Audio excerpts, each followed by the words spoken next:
Imagine walking through the heart of one of our bustling cities. You pass by prime real estate. Maybe it's an abandoned factory or a closed-down telecom office, just sitting there gathering dust. For years, these massive spaces have literally been frozen in time. But what if I told you that unlocking this hidden wealth represents one of the single largest economic opportunities of our generation? Welcome to this explainer, where we're going to completely transform the way you look at national wealth and public assets. So let's dive right into this. What exactly happens to thousands of acres of prime government land when it's left completely abandoned? Think about the sheer amount of locked economic energy we're talking about here. These are resources that could be funding social programs, building schools, or driving next-generation industrial growth. But instead, they're totally dormant. Today, we're going behind the scenes to unpack a massive strategic policy evolution designed to solve this exact problem. To really master this, we're going to hit a few key areas today. We'll start with the idle asset problem, decode the NLMAC, check out the 2025 telecom blueprint, measure the broader economic impact, uncover some hidden roadblocks, and then wrap it all up with a quick concept mastery session. First up, the idle asset problem, or what I like to call locked economic energy. For decades, various government enterprises acquired land and built these sprawling facilities. But as technology shifted, a lot of those physical assets were just left behind. They became non-core to their original missions. So we really need to nail down what asset monetization actually means in this context. And let me be clear, actually, this is absolutely crucial. This is not about blindly selling off public property to the highest bidder. It's a calculated strategy to unlock the economic value of surplus or unused assets for productive reuse. We're taking dead weight and transforming it into dynamic private sector investments that actually spur infrastructure and industrial growth. To put the sheer gravity of this into perspective, just let this number sink in.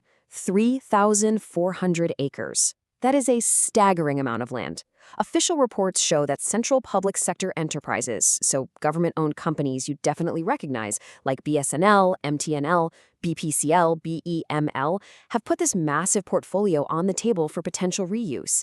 We aren't talking about empty fields in the middle of nowhere. We're talking about highly valuable real estate just waiting to be economically activated. Which brings us to the solution: decoding the NLMC, the corporate key to this entire operation. You might be wondering, how on earth does a government handle a 3,400-acre challenge spread across dozens of different massive entities? Enter the National Land Management Corporation, or the NLMC. Incorporated back in June 2022, this is a wholly government-owned special-purpose vehicle. Essentially, it's a custom-built organization sitting under the Finance Ministry's Department of Public Enterprises, created for one specific goal.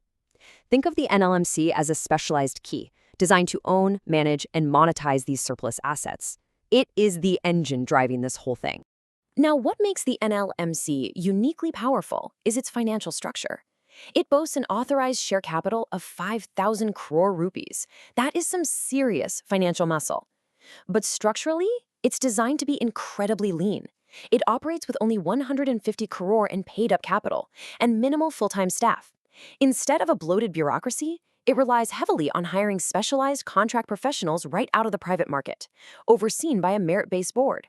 It's literally bringing private sector agility directly to public sector assets.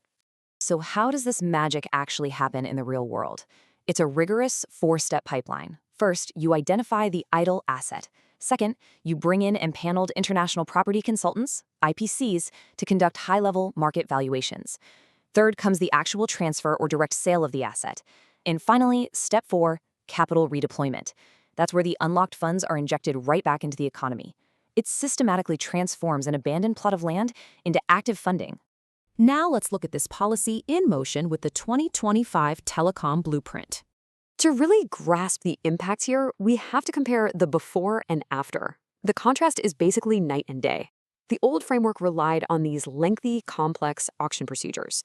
Things would get bogged down in red tape for years, but the new 2025 framework, it introduces a right of first refusal and a direct sale route, specifically tailored for entities like BSNL, MTNL, and ITI Limited. It's a total game changer for administrative speed.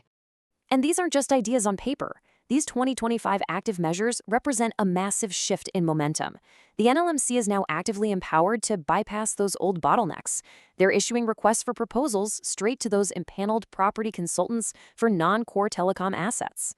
By giving central government departments direct acquisition rights without forcing an auction, it drastically accelerates the strategic disinvestment of loss-making entities.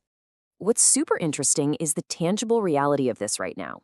8.7 acres. That translates to over 35,000 square meters of prime BSNL, freehold land, and buildings actively under valuation as we speak. And again, this isn't in remote areas. We're talking about major southern economic hubs: Hyderabad, Bengaluru, Kozhikode, Ernakulam, and Mangalore. The monetization pipeline is wide open and highly active. Let's zoom out and measure the broader economic impact, the ripple effect. If we break down this ripple effect into three main domains, you see how interconnected this all is. Economically, putting this land to work triggers massive private investment and boosts local economies. On the infrastructure side, it generates the exact financial resources we need to build new social and economic projects. And corporately, it greases the wheels for smoother strategic disinvestments of loss-making CPSEs. It's this perfect continuous cycle of redeploying idle capital into active societal growth. But hey, we have to keep it balanced. Let's look at the hidden roadblocks, our threat map. What could actually go wrong here? Well, quite a few things. First, the reality is that remote or poorly located parcels just might not attract private investor demand, meaning they yield way less value than expected. Second, if the revenue streams tied to an asset are unclear, market interest is going to tank. And finally, the absolute biggest nightmare: complex legal titles and ownership litigations. If a title is under dispute, it can freeze an asset in the courts for decades, stopping the entire monetization process dead in its tracks. All right, let's lock this in. Time for our concept mastery and final revision. To make sure you've completely absorbed this, let's anchor these 5 key takeaways. 1. The NLMC is a custom, special-purpose vehicle created in June 2022. 2. The mission is unlocking over 3,400 acres of idle CPSE assets. 3. It's a lean organization using private contract professionals. 4. The 2025 right of first refusal framework radically speeds up direct sales. And 5. Rigorous IPC valuations are the crucial trigger for all this economic growth. Which leaves us with one final, pretty provocative thought to chew on. As we look ahead, can asset monetization truly bridge our massive infrastructure funding gaps without risking the long-term value of public wealth? Finding that perfect balance between the efficiency of private investment and the protection of public assets is going to be one of the defining economic challenges of our time. Keep analyzing, keep questioning, and thank you so much for joining me for this explainer.